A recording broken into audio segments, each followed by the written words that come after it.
ಅಖಿಲ ಭಾರತೀಯ ಸಾಹಿತ್ಯ ಪರಿಷತ್ ಹಾಗೂ ಸ್ವರಾಷ್ಟ್ರ ಪ್ರಕಾಶನ ಸಂಸ್ಥೆ ಸಹಯೋಗದಲ್ಲಿ ನಾನು ಕಾಫಿರ ಪುಸ್ತಕ ಬಿಡುಗಡೆ ಕಾರ್ಯಕ್ರಮಕ್ಕೆ ಮಂಡ್ಯದಲ್ಲಿ ನಿನ್ನೆ ಬಿಜೆಪಿ ರಾಷ್ಟ್ರೀಯ ಸಂಘಟನಾ ಕಾರ್ಯದರ್ಶಿ ಬಿಎಲ್ ಸಂತೋಷ್ ಚಾಲನೆ ನೀಡಿದರು. ಇದೇ ಸಂದರ್ಭದಲ್ಲಿ ಭಾರತಾಂಬೆಯ ಭಾವಚಿತ್ರಕ್ಕೆ ಪುಷ್ಪ ನಮನ ಸಲ್ಲಿಸಿದರು.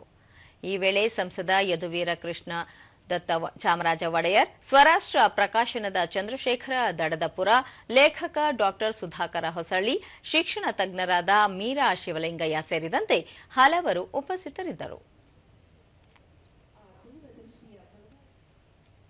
ಬಳಿಕ ಬಿಎಲ್ ಸಂತೋಷ್ 300 ವರ್ಷಗಳ ಹಿಂದೆ ಕಾರ್ಕಳದ ಮುದ್ದಣ್ಣ ಸಪ್ತಾಕ್ಷರ ಮಂತ್ರವನ್ನು ಹೇಳುತ್ತಿದ್ದರು. ಅದು ಭವತಿ ಭಿಕ್ಷಾಂದೇಹಿ, ಲೇಖಕರು ಬೇಡಿಯೇ ತಿನ್ನಬೇಕು ಎಂದು ಹೇಳುತ್ತಿದ್ದರು. ಇಂದು ಕೂಡ ಆ ಸ್ಥಿತಿ ಶಾಶ್ವತವಾಗಿದೆ. ಪುಸ್ತಕ ಪ್ರಕಾಶನ ಮಾಡುವುದು ಸವಾಲಿನ ಕೆಲಸ ಎಂದು ತಿಳಿಸಿದರು. ಆಸ್ತಿ ಮಾಡ್ತಾರೆ ಅಂತ ನೀವು ಅನ್ಕೊಂಡಿದ್ರೆ ನಾನು ಹೇಳಿದ್ನಲ್ಲ, ಆ ಸಂಸ್ಥೆಯವರು ಹೇಳಿದ್ರು ನಾವು ಅಂಗಡಿ ಬಾಗಿಲು ತೆಗೆಯೋದು, ನಮ್ಮ ಅಂಗಡಿ ಅವ್ರಿಗೆ ಸಂಬಳ ಕೊಡೋದು, ನನ್ನ ಹೊಟ್ಟೆ ಪಾಟ್ ನಡೆಯೋದು ಹರೀಶಪ್ಪನ ಪುಸ್ತಕದಲ್ಲಿ, ಉಳಿದಿದ್ದೆಲ್ಲವೂ ನಾನು ಸಮಾಜ ಸೇವೆ ಮಾಡ್ತೀನಿ ಅಂತ. ಯದುವೀರ ಕೃಷ್ಣದತ್ತ ಚಾಮರಾಜ ಒಡೆಯರ್, ಭಾರತೀಯ ಚಿಂತನೆ ಹಾಗೂ ಪರಂಪರೆ ಉಳಿವಿಗೆ ಎಲ್ಲರೂ ಕೈಜೋಡಿಸಬೇಕಾಗಿದೆ ಎಂದು ಹೇಳಿದರು. ಮಾಹಿತಿ ಇರ್ಬೋದು, ಅನೇಕ ಒಂದು ಅನುಭವಗಳ ಮೇರೆಗೆ ನಮಗೂ ಕೂಡ ನಮ್ಮದೇ ಆದಂತಹ ಒಂದು ಅಭಿಪ್ರಾಯ ಬಂದಿದೆ. ಅದು ಬರೀ ರಾಜಕೀಯ ದೃಷ್ಟಿಕೋನದಲ್ಲ, ಸುಮಾರು 10 ವರ್ಷದಿಂದಾನು ಕೂಡ ಈ ಒಂದು ಅರಮನೆಗೆ ಬಂದಿದ್ದ ಕೂಡಲೇ ಒಂಥರ ಎಲ್ಲ ಒಂದು ಏನೋ ಬೆಳವಣಿಗೆಗಳಿತ್ತು, ಅದೆಲ್ಲನೂ ಕೂಡ ಗಮನಿಸಿ ನಮಗೆ ನಿಜವಾಗ್ಲೂ ಕೂಡ ಒಂದು ಕ್ರಾಂತಿ ಬಂದಿತ್ತು. ಲೇಖಕ ಡಾಕ್ಟರ್ ಸುಧಾಕರ ಹೊಸಳ್ಳಿ, ಈ ಭಾಗದ ಲೇಖಕರು ಸಾಹಿತ್ಯಕ್ಕೆ ಬಹಳಷ್ಟು ಕೊಡುಗೆ ನೀಡಿದ್ದಾರೆ. ರಾಷ್ಟ್ರಪರ ಚಿಂತನೆಯ ಪುಸ್ತಕದ ಕೊರತೆಯನ್ನು ನೀಗಿಸುವ ಕೆಲಸ ಮಾಡಲಾಗಿದೆ ಎಂದು ತಿಳಿಸಿದರು.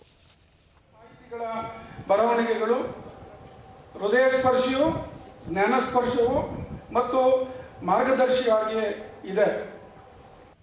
ಚಂದ್ರಶೇಖರ ದತ್ತಪುರ, ಹಿಂದೂ ಸಮಾಜದ ಬಗ್ಗೆ ಜಾಗೃತಿ ಮೂಡಿಸುವ ಕೃತಿ ನಾನು ಕಾಫಿರ ಎಂದು ಹೇಳಿದರು.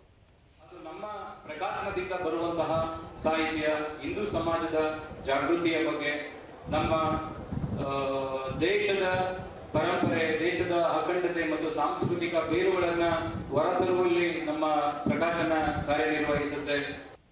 ಮೀರಾ ಶಿವಲಿಂಗಯ್ಯ, ಡಾಕ್ಟರ್ ಬಿಆರ್ ಅಂಬೇಡ್ಕರ್, ಮಹಾತ್ಮ ಗಾಂಧೀಜಿ ಅವರ ವಿಚಾರಗಳನ್ನು ಎಂದಿಗೂ ಸ್ಮರಣೆ ಮಾಡುವುದು ಅವಶ್ಯ ಎಂದು ತಿಳಿಸಿದರು. ಅಷ್ಟೊಂದು ತ್ಯಾಗ, ಅವರ ಒಂದು ವಿಚಾರಧಾರೆ ಎಲ್ಲವೂ ಕೂಡ ನಮ್ಮ ಭಾರತದ ಏಳ್ಗೆಯತ್ತ, ಭಾರತವನ್ನ, ಭಾರತೀಯ ಸಂಸ್ಕೃತಿಯನ್ನ ಶ್ರೇಷ್ಠವಾಗಿ ಮಾಡಬೇಕು ಅನ್ನೋ ಗುರಿಯತ್ತ ಇದೆ ಅನ್ನೋದನ್ನ ನಾವು ಮೊದಲೇ ಅವರಲ್ಲಿ ಕಂಡುಕೊಂಡಿದ್ವಿ.